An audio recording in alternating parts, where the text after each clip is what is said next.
So now that you've got your permanent jewelry pricing and materials dialed in, let's talk about something very important: how to structure your appointments and events for maximum efficiency and profit. Because here's the thing, you can have the best chain, you can have the best machine, and the perfect price point. But if your booking flow is chaotic, it's disorganized, you're leaving money on the table and clients. So, my name is Jake Randolph. I'm the owner of Linked Permanent Jewelry Training. And in this series, we're actually talking about pricing, profitability, different types of metal, and how you can structure your permanent jewelry business. Or if you're looking into starting a permanent jewelry business, definitely take notes so that you can maximize your profits. And this is part 2. If you haven't seen part 1, make sure to go check that out, our YouTube channel, Linked Permanent Jewelry Training. But let's dive in. So how long does a permanent jewelry service actually take? The welding itself, super quick, usually about 2 to 5 minutes max, especially, once you're confident and you're steady. But the full service experience, that's a different story. It's not just about zapping a chain. It includes, greeting your client, helping them choose their chain, sizing them, measuring them, preparing and cleaning the skin, welding, any customer questions they might have, and then upselling. Plus, don't you want to take photos for your Instagram, your Facebook? So altogether, I'd plan about 15 minutes per client on average. Now, could you get some done faster? Absolutely.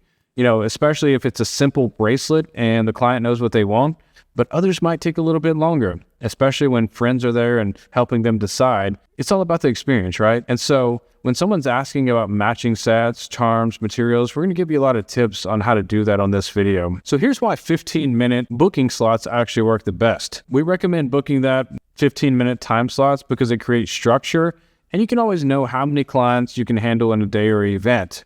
And that's going to protect the client experience. If someone needs extra time, they're not going to feel rushed.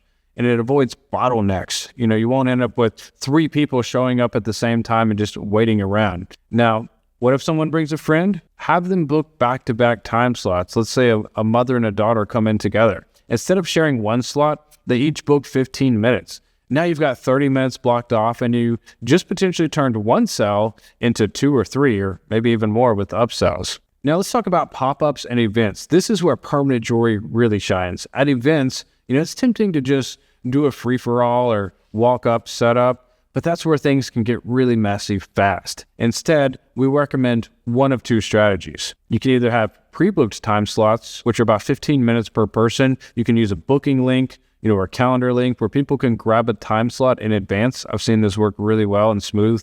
I saw someone make $7,000 doing that at a salon one day. Or you can have a check-in system with the wait list, first come, first served, but with clear signage that says each service takes about 15 minutes. Add your name on there and we'll text you when it's your turn. This way, people can browse other booths while they wait, but you can stay in control of the flow. And if you got a crowd forming, no problem. If you set the right expectations, people are happy to wait for something they see, and they're excited about. In fact, when others see a line at your booth, it creates social proof. More people want to know what's going on. Just make sure you have clear signage that tells those things, and menus they can see or scan with the QR code. That way they can scan it on their phone and just pull up the menu and look at it on their phone. It's very common these days. You guys know what I'm talking about. Also have your chain displays out front. That way people can start browsing and looking at those. And a card or form that asks, what they're looking for. Are they looking for a bracelet, an anklet, a necklace? And this is going to help you pre-qualify clients and speed up the decision-making process. Now, what if you're doing parties or bridal showers? You need to plan for groups in 15-minute chunks per person as well. So for example, if 3 girls want bracelets, book 45 minutes. Or a bride wants a full set, give her 30 minutes. Add a buffer at the end in case people want to stack and add more. And don't be afraid to upsell on the spot. Remember, many people show up thinking they just want one bracelet and they leave with an anklet, a necklace, or a stack because the experience is fun and the jewelry is, instant. It's like instant gratification. People love it. So here's the takeaway. Structure your appointments in 15-minute blocks. Keep the process smooth and consistent. Use signs, displays, and booking tools to guide clients before they sit down. And this is going to help you serve more people, make more money, and stay stress-free. So whether you're in a studio or at a crowded event, so let's talk about something that can double or even triple your revenue per client without adding a single extra appointment. I call it the stack effect. So here's what that means. Most clients show up expecting to buy just one bracelet. It's their first time, they're cautious, they're curious, and they figure, I'll just try one out, I'll see how it looks. But once they see the full display, they try it on, and they feel that little spark moment. everything changes. Let me walk you through what typically goes down. So a client's going to pick their bracelet they like. They're going to browse your chains. You're going to size it on them and get them ready to weld. You might have to cut it, size it to them. And while you're prepping that, they're going to glance over at your tray and say, ooh, I love that chain too. How much is it? Or I love these charms. Then they're going to ask, could I do one on my other wrist? Could I do a matching anklet? Or even, do people ever do necklaces? And here's the thing, if people are not asking that, you should be mentioning it to them. That's the art of the upsell. Put that idea in their mind, let it be their idea, but still bring it up. Now, instead of a $75 bracelet, you're looking at a $225 sell, or maybe more. I actually saw one of our students did a stack in Atlanta the other day, and it was $1,000. Like one lady bought a stack for $1,000. And so that was pretty awesome. It doesn't really take that much more time because you're already with the customer, and it just makes your options easy to say yes. So here's what's really happening when you're getting in front of a customer, you're at an event, emotions high, they're excited, maybe they're with friends, family, and they want to treat themselves. And you just made it easy for them. All the chains are laid out, pricing is clear, they can see, touch, compare, and you framed it as customizable. It's not just a bracelet, it's their bracelet, it's their stack, it's their look, and people love that. So permanent jewelry is personal, it's symbolic. People love the idea of wearing something meaningful, especially when they get to build their own combination. And instead of just thinking like, oh, this is just a single chain or this is just a bracelet, they start thinking like, well, this is my stack. This is my customization. They start thinking in sets. Maybe they have one chain that's delicate. Maybe they have one that's bold. Maybe they have one in a different metal tone or a different color. And when you're ready with pricing and options and you're prepared for that, you make that decision easy for them. So here's an example. Let's say you're doing a pop-up and someone books a 15-minute slot. They plan to get that one bracelet, let's say $85, and you have sample chains on your display, and one is labeled stacked favorites or mix two styles for $10 off. That's just like an example.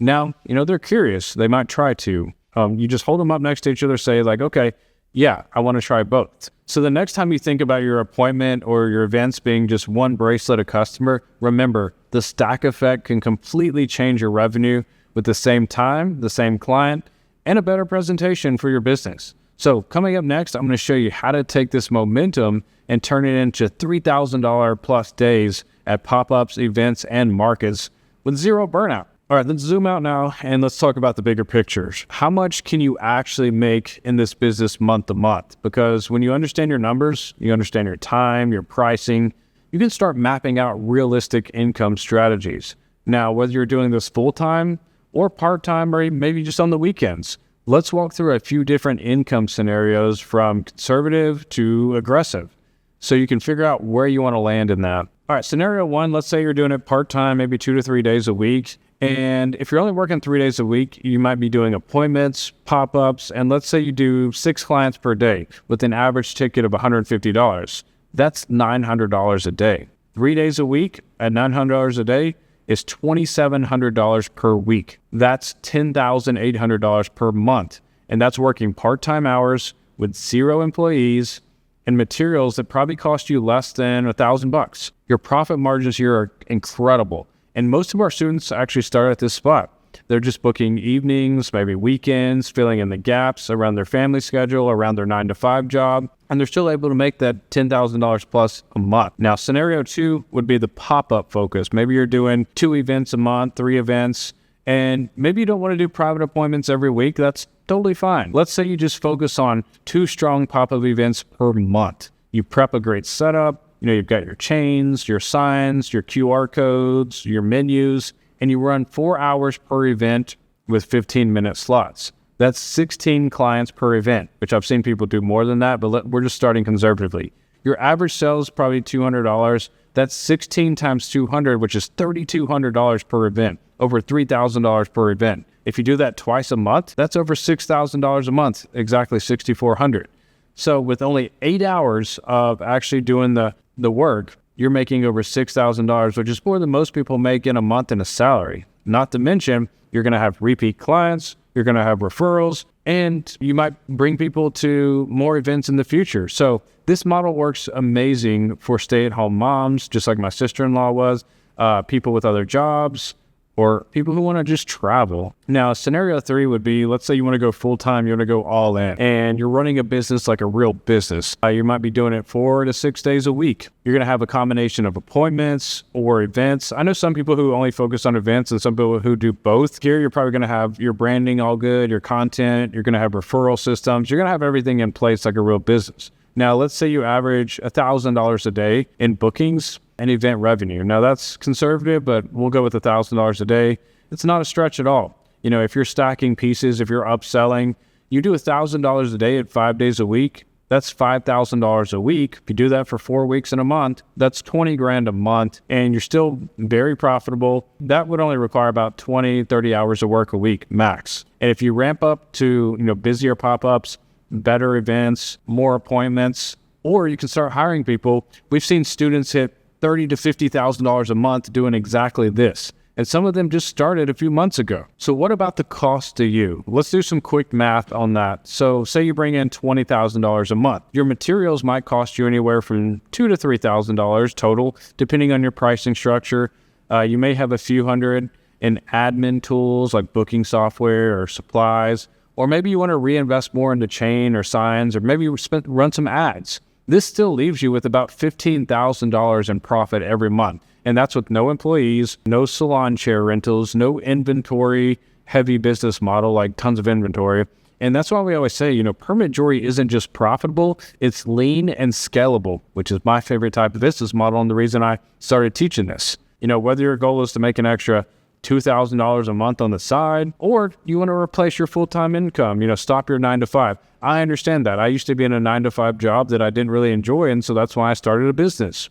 Or maybe you just want to go aggressive. You want to build a business that earns, at least $20,000 a month, maybe get to that $30,000 to $40,000 a month. It's all possible with the right structure, the right support, and the right strategy. So you don't need to be an influencer. You don't even need a storefront, and you don't need years of experience. All you just need to do is price your services properly, follow the advice we, gave you, and then manage your bookings. Make sure, like we talked about, you have it blocked off for 15 minutes. That way you have predictable business model, and then you can show up consistently. Use the tools we've developed to make this business run smooth. And that's exactly what we provide in Linked. So up next, let's talk about why many artists are actually undercharging, they're burnout, or they just give up, and how to avoid that trap of building your business in a premium brand way. So we're going to talk about that on part 3 of this series. Make sure you subscribe to this channel, Linked Permanent Jewelry Training, and we'll see you on the next video.